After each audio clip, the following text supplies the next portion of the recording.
Don't forget to subscribe and ring that bell. Well, my friends, here we are for the 2021 AP Calculus AB free response question number 5. We do not get a calculator. Oh no. But don't worry, we'll do fine. If you've followed me through free response questions 1 through 4, you've noticed this has been a little bit challenging in the setup and slightly different from time to time. I don't think that the 2024 exam, which is coming up Monday, which isn't like 4 days or whatever, will be quite like this. I think it will resemble the other ones. But it's good to see questions like this just so you see them. Let's start.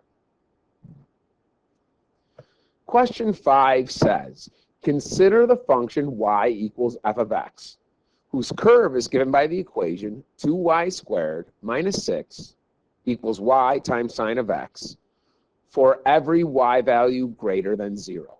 Show that dy dx, or my derivative, is y times the cosine of x all over 4y minus sine of x. Let's go.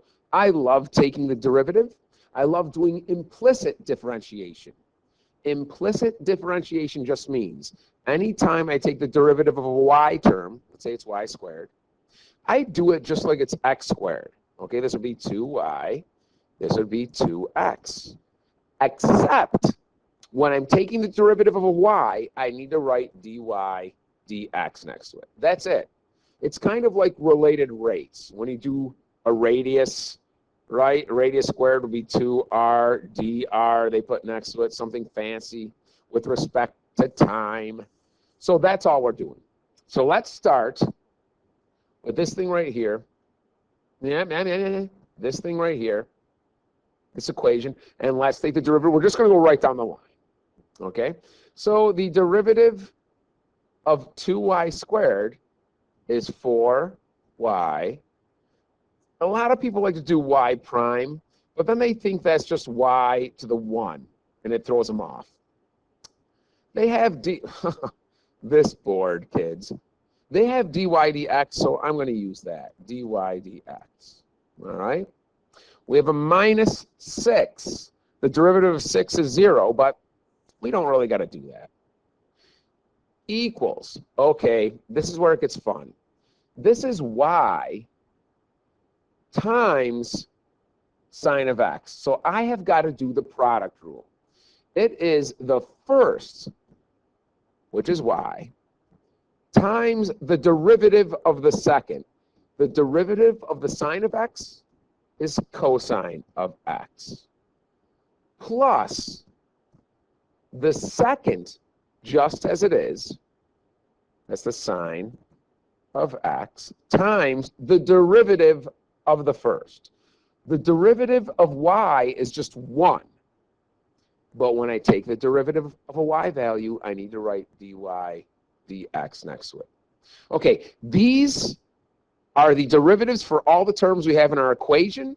Now I've got to isolate dy dx. So what I'm going to start doing is I'm going to take this term here and bring it over to the left side.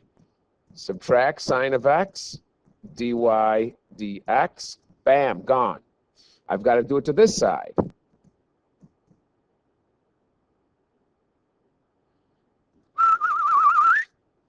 I now have 4y dy dx minus sine of x dy dx equals, this is the only thing remaining on the right side, y times the cosine of x. Now I have students who ask, can I just divide by these two terms? Because I know I'm going to have to factor these two out. And some students get it and can do that, and that's fine. But let's show all of our work. Let's actually factor out that dy dx. Although the other way is mathematically accurate, let's just show every single step for the sake of those who need to watch this video. I'm going to factor out a dy dx. out of both these terms. That leaves me 4y minus the sine, the sine of x. And it still equals y cosine of x. All right. So do you see what I'm saying? Now I'm going to divide by 4y minus the sine of x. Divide by 4y minus the sine of x. So that's what I was talking about in the previous step right here. Some students like to just divide, because they know we're going to have to factor out dy dx. They like to divide by 4y minus sine of x. I mean, technically, it would bring you the same place we just got, which is right here.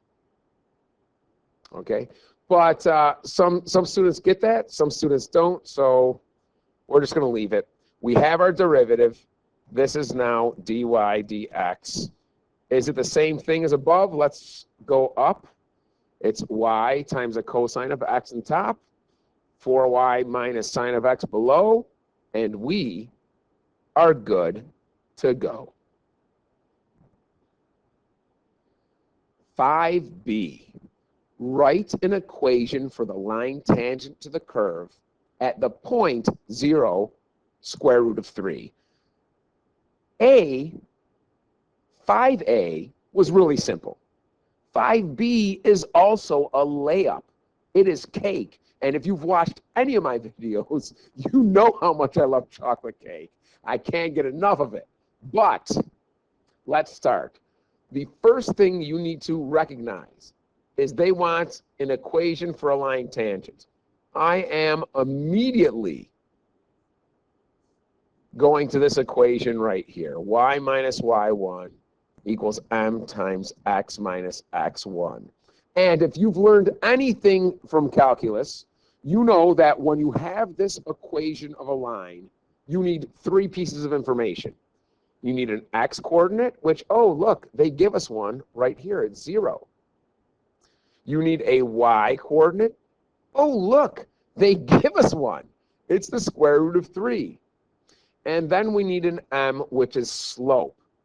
And again, if you've learned anything, you know that if m is the same thing as slope, that slope is the same thing as the derivative.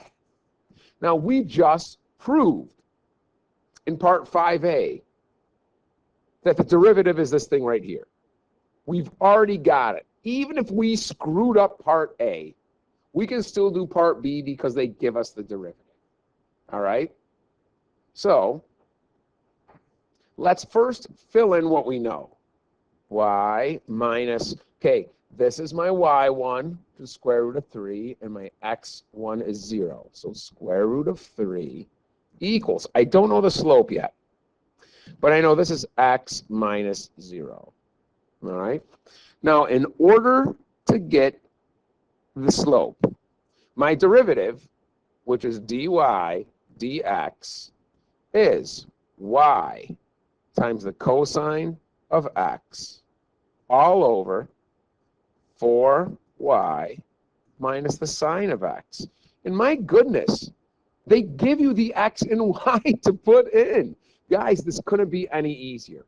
My x is 0. So I'm going to put a 0 in for here and for here. And my y is the square root of 3. That's going to go here, and that's going to go here. All right? Let's go ahead and plug those in. Really, if we've done no math whatsoever, the only thing we've done is we've recalled that, let's do a funky red highlighter. We recalled the area, or excuse me, the equation for a line. We've plugged in 2 numbers that they gave us. We've done no math whatsoever. The only thing is we're just plugging numbers in here and evaluating. Yes, we don't have a calculator, but I have faith in you, my friend. All right, let's do this. Y is the square root of 3 times the cosine of x, which is 0, all over 4 times y, which is the square root of 3, minus the sine of x, which is 0.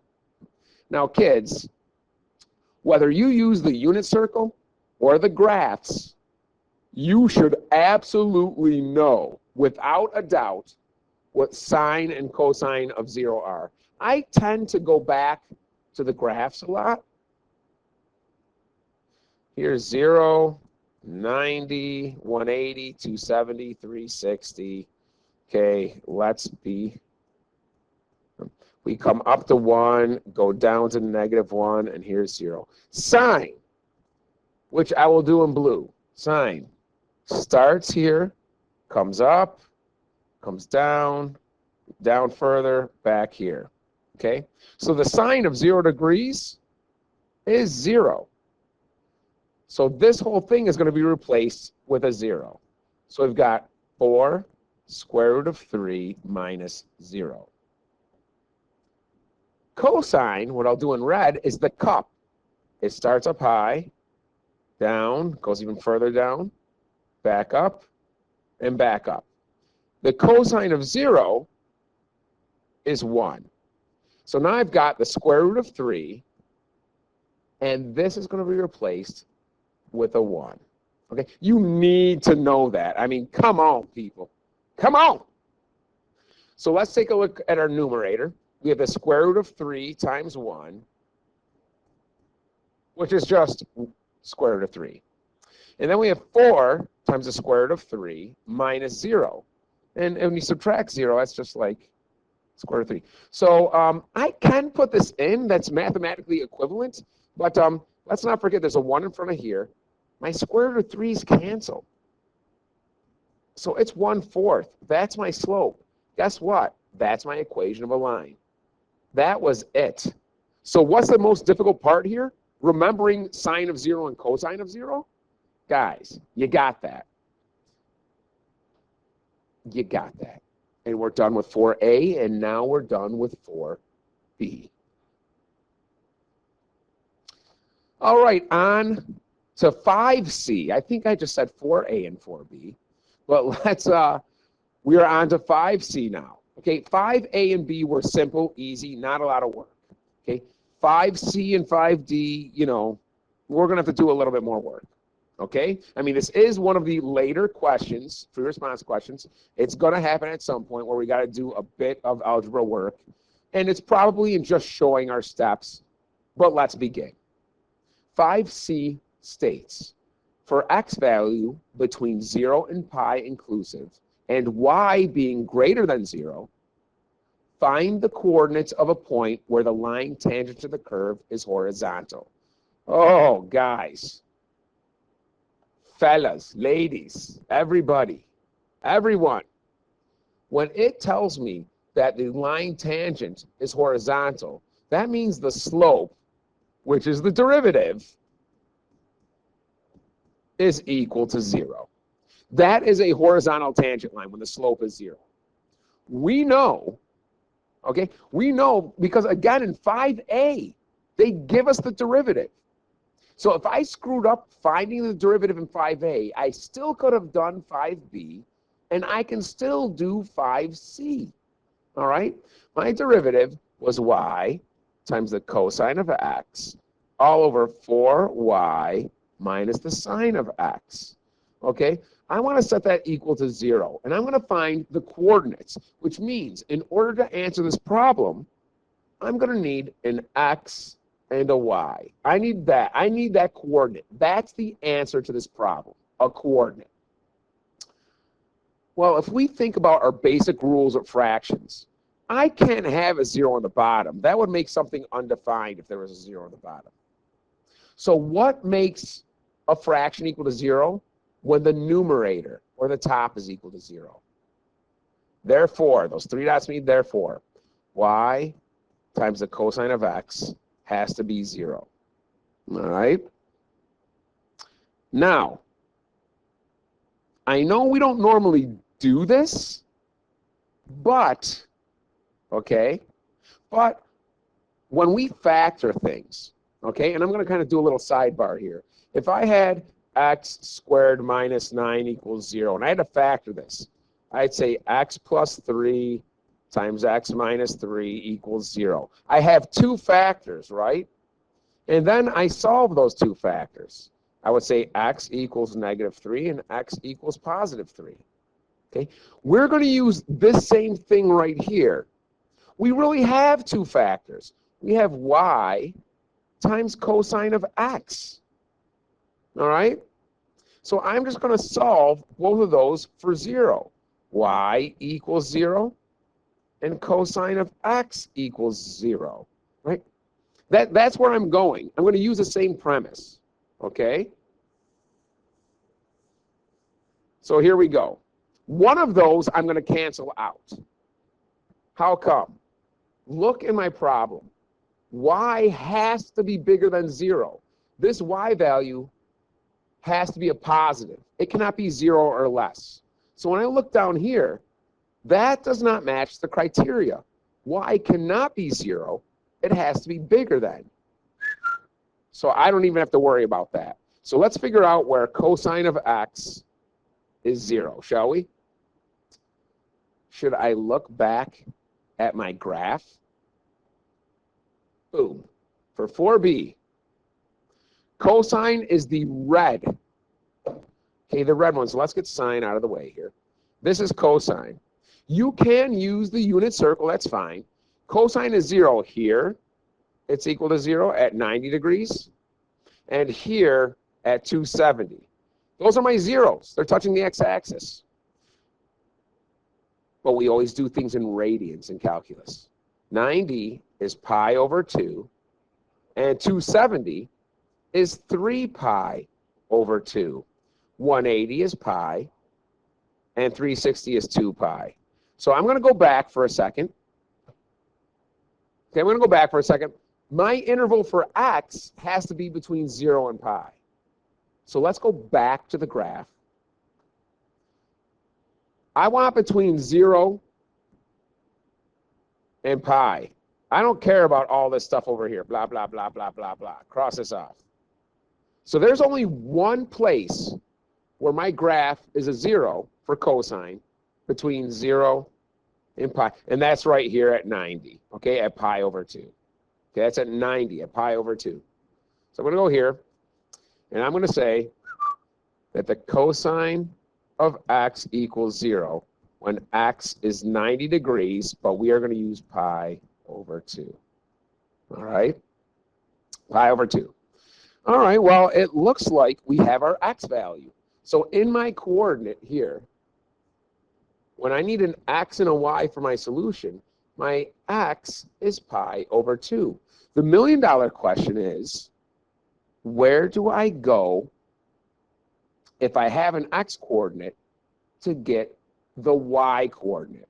Okay. I don't go to the derivative. That gives me slope. Anytime I want a coordinate, when I have one of them and I need the other one, I go to the original equation. So for these x's, I'm going to throw in pi over 2. All right? So we have 2y squared minus 6 equals y times the sine of x. In this case, it's going to be pi over 2. All right? Let's evaluate what the sine of 90 or pi over 2 is. We're going to go back to our graph here. Let's get rid of go by, go by. There we go. Let's bring sine back in. The sine of 90. The sine of 90. Here's 90 degrees, which is pi over 2. The sine of 90 is 1. All right? So I'm going to go back here. And I'm going to say the sine of 90 is 1. All right, so we have y times 1, which is y. It's going to equal 2y squared minus 6. I hate to do this to you guys. We're going to bring the y on the right over, and we are going to factor and solve. That's all right. Minus y, 2y squared minus 1y minus 6 equals 0. Now, I can factor this easily in my brain, but there's a method called slip and slide. However you factor this, some people do guess and check. Some people do something that's called the M method. I do slip and slide, which I have an Algebra 2 video on that, but let's just factor this.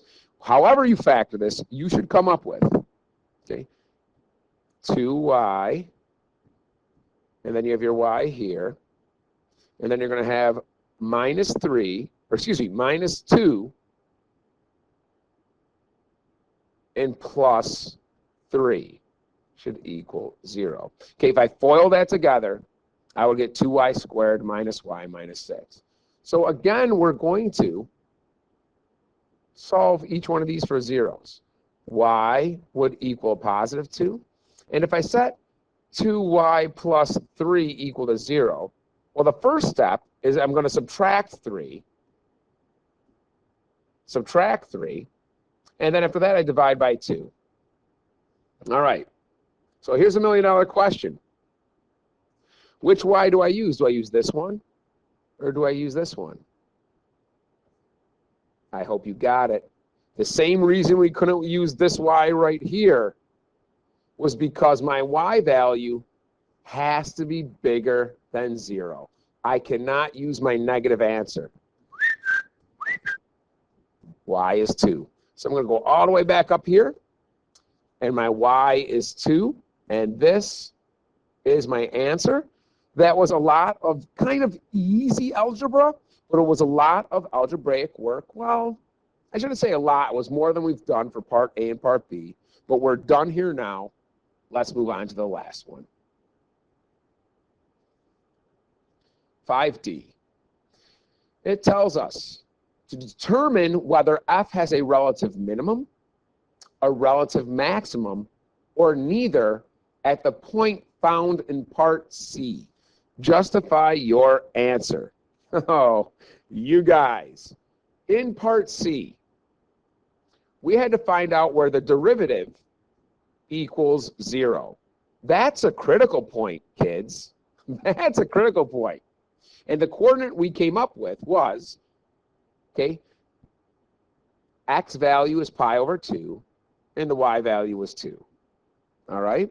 So let's bring that to Part 5D. I know, we'll go purple, that my derivative equals 0 when x was pi over 2. All right? So I'm immediately going to put this on a number line. I like using number lines for this situation. Justify your answer as showing your work, and that's fine. Okay? At pi over 2, okay, when my x value is pi over 2, my derivative is 0. That's a critical point. CP is for critical point. You guys. Critical point. How about that? All right, critical point.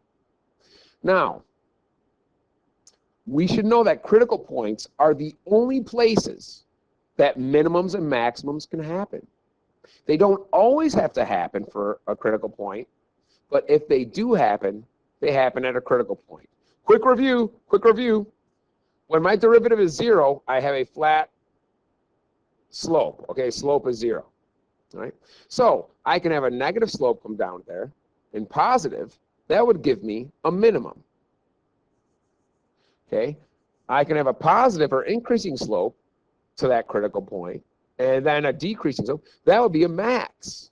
Okay, but there are times, God bless us, when we have like an increasing slope, it levels off to a slope of 0, but then it keeps increasing. Okay, that is neither a min nor a max. So we just got to figure out on either side of this critical point, is my derivative positive or negative? So let's pick values on both sides, okay? Let's pick values on both sides. And let's pick values that will work with trigonometry, well, because, you know, they're easier to work when we know pi and 0 and all that jazz. Increments of 90, I like to say. So let's pick 0. and let's pick pi. All right? And my derivative, let's not forget that my derivative is y times the cosine of x over 4y minus the sine of x. Okay. Let's try plugging in 0 first. Let's try plugging in 0 first. All right? So here we go. Let's do some work with a 0. Y times the cosine of x, which is 0, all over 4y minus the sine of 0. Now, you might be saying to yourself, Visco, what are we going to do with the y's? Don't plug in a 2. Okay? Leave everything like this for right now. The cosine of 0 is 1. We already did that earlier. The sine of 0 is 0. So I've got y times 1, which is y, over 4y minus 0, which is 4y. We don't need to know what y is because there's a 1y there, correct? The y's cancel. That's 1/4. That means I have a positive slope or a positive derivative on the left of my critical point. So my slope is going to be coming up to that critical point. Let's try putting pi in. Now we're going to try this one here. We still have y times the cosine of our x value, which is pi, all over 4y minus the sine of my x value, which we're trying pi. Now, you can go back and look at the graph if you want, but you should know this. The cosine of pi is -1. The sine of pi is still 0. So I've got -1y on top all over 4y. Again, the y's can cancel. So I have -1/4. That's a negative value, which means my slope is going down. Oh, I can see right there, that is clearly a max at x equals pi over 2. All right? So they want us to state, do we have a max, a min, or neither? We clearly have a max, so we better state that. But then they say justify your answer. The work here justifies it to me, but if you want to write something, you absolutely can. I'm going to say there is a max at x equals pi over 2 since dy dx goes from positive to negative